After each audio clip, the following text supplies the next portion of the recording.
Heyo, my theme park friends, and welcome back to another coaster vlog. And today we are live at Silverwood theme park in Idaho. And now this is the very first time I've ever been to this park, so I'm up to some very first impression kind of stuff. And I gotta say, just by walking in the front entrance like we just did, it's right over there, I'm a very big fan of this park. So with that being said, let's just take a tour around and see what we can find. So we just tackled the first coaster of the day, the corkscrew, and like I said, I'm a big fan of it. Not too rough. And it's pretty smooth for the most part for an old coaster as it is, so I had a pretty good time here. The park's nicely landscaped. I like it here. Park today, and we've had a good time here so far, but unfortunately it is raining, so we'll be exiting out of the park for tonight. Maybe for tonight, I'm not sure yet, but just to get away from the rain because it is absolutely miserable out here right now. Hey guys, what's going on? Welcome back to Silverwood, and right now I am standing right in front of Tremors. And now, just as a quick thing to note, some of you may be surprised by this. Every year, for the past like 5 or 6 years from now, I've taken vacations all around the country riding different roller coasters, as some of you may know from my Instagram.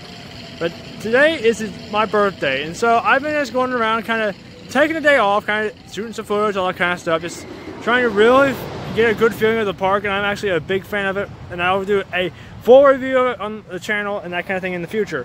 But right now I just kind of wanted to mention that so far this is one of my absolute favorite parks. Now it could use a couple more flat rides, a couple more coasters, but other than that though, I think it's really solid. All their coasters are smooth, especially, and even some of their older ones like the corkscrew and everything, they're all nice and smooth.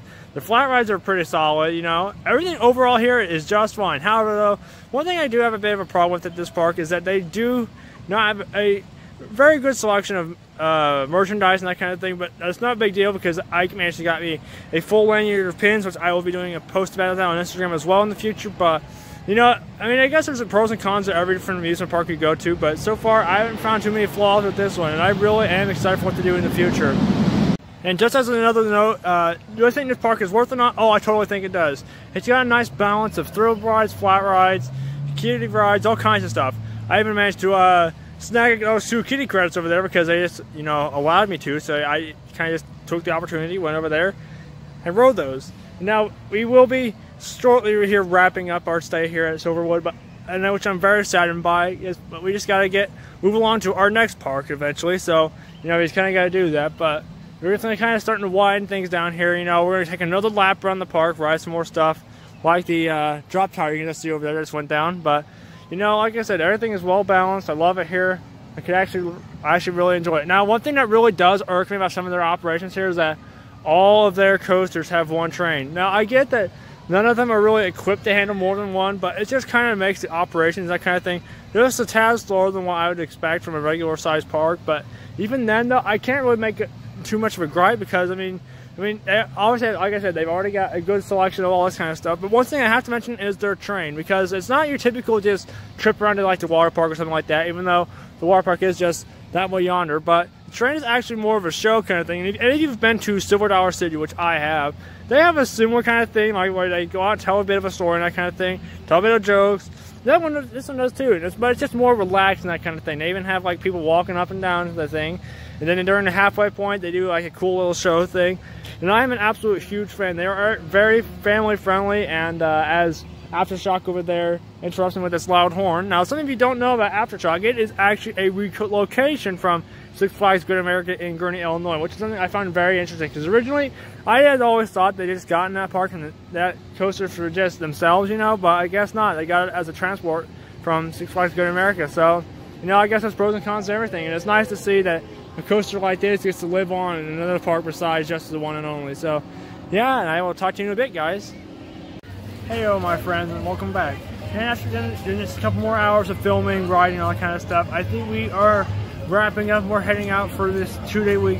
So thank you everybody so much for just tuning in, because it's been a great time, and I've had fun filming these, even though I'm not 50-50 on it yet. I'm still figuring out how I'm structuring the videos, how I'm doing all that kind of stuff, but you know, we're learning every single day and how we're doing stuff here. And I'm also getting very sad to have to leave this place, because like I said earlier in the video, I've had a absolute blast here. Even though they only have the 6 coasters here, in which 2 are family coasters, there's just a charm to this place that the others, the big corporate parks, don't have, and it's something I really enjoy. So yeah, it is really quite a shame to have to leave. I think we ended up capping off for most rides here of like 20 on Tremors, 15 on Timber Terror, 14 on whatever the big Deja Vu. I was going to call it that because I can't remember what its actual name is. And we did a pretty good amount of rides on everything, including on their classic corkscrew, which I'm honestly very sad to leave, but very happy they have it here. Just to honor the past, you know. All good things come to an end, they say. And here our stay ends at Silverwood. Right now, just outside of the entrance, it is right over there. But, you know, I just figured I just to take one last look at what an amazing park this is. As much some of the minor gripes that I have with it, I think this is an absolute 9 out of 10 park. Just add a couple of rides and roller coasters, and I think, you know, this park is one of the best, honestly. It truly is. Like, just I listen to the music here, it just got an atmosphere like any of the others I've visited have. And it's truly something special. But anyway, my name is Capital Thrills, and I shall see you in the next video log. Bye-bye now, my friends.